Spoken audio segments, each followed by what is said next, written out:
21 जनवरी 2023 Rasmus प्लोदिन नामी एक शख्स ने स्वीडन में सरेआम डैनिश पुलिस की सरपरस्ती में कुरान करीम को नजर आतिश किया। इस वाक़े के सिर्फ 2 दिन के बाद एक और डच गुस्ताख एडविन वेगन्सवेल्ड ने हॉलैंड के हॉग नामी शहर में पुलिस की सरपरस्ती में कुरान पाक के औराक इंतहाई नफरत के साथ जुदा करके शहीद कर दिया। रासमस प्लोदिन और एडविन वेगन्सवेल्ड दोनों दाएं बाजू की एक ही शिद्दत पसंद जमात जिसे पेईजा कहा जाता है इससे ताल्लुक़ रखते हैं। इस शिद्दत पसंद तंजीम का मुकम्मल नाम Patriotic Europeans Against the Islamisation of the West है।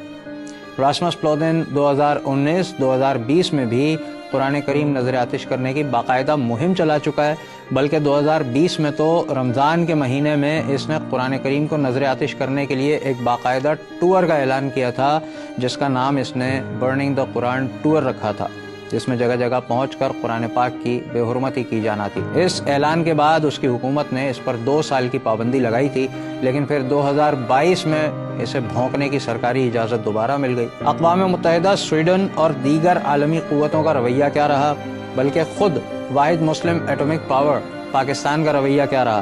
फ्रीडम ऑफ एक्सप्रेशन के नाम पर इस्लाम दुश्मनी और सरेआम कुरान करीम की बेहुरमती को सिर्फ मजम्मत के ज़रिए निपटा दिया गया है। अक़वाम मुत्तहिदा की नज़र में भी ये दहशत गर्दी नहीं है।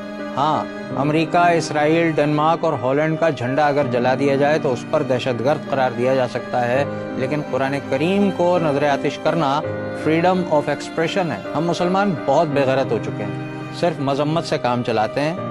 हमें अपनी गुलाम हुकूमत को कुछ कहने का भी इख्तियार नहीं है। हम उसे भी मजबूर नहीं कर पाते कि स्वीडन और डेनमार्क के सफ़ीरों को निकाला जाए, और वो निकालेंगे भी नहीं, क्योंकि गोरा नाराज़ हो जाएगा। और हमारे हुक्मरानों की नज़र में राज़िक तो गोरा है, जिस राज़िक का जिक्र कुरान में है उससे वास्ता होता तो तकलीफ भी होती।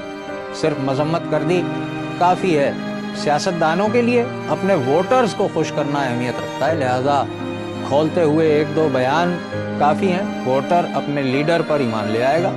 जिस नबी पर ईमान लाना है उसका जिक्र तो कुरान में है, और उसे कोई जलाए या फाड़ दे, मजम्मत काफ़ी है। क्योंकि गोरा नाराज़ हुआ तो तिजारत ख़तरे में पड़ जाएगी, जिसकी नाराज़गी तबाह बर्बाद कर सकती है, उससे क्या वास्ता। और अगर हम एहतजाज करें तो फेसबुक भी पाबंदी लगाएगा, यूट्यूब भी हमारी रेटिंग कम कर देगा। बल्कि अगर गुस्ताख ममालिक के सिफारत खानों का घेराव पुरअमन एहतजाज के लिए भी करने का कहा जाए तो हमारी अपनी पुलिस की गोलियां हमारा इस्तकबाल करेंगी, क्योंकि हमारे हाकिमों का ईमान तो यूरोप पर है। अल्लाह पर ईमान का जिक्र तो कुरान में है, उससे क्या वास्ता।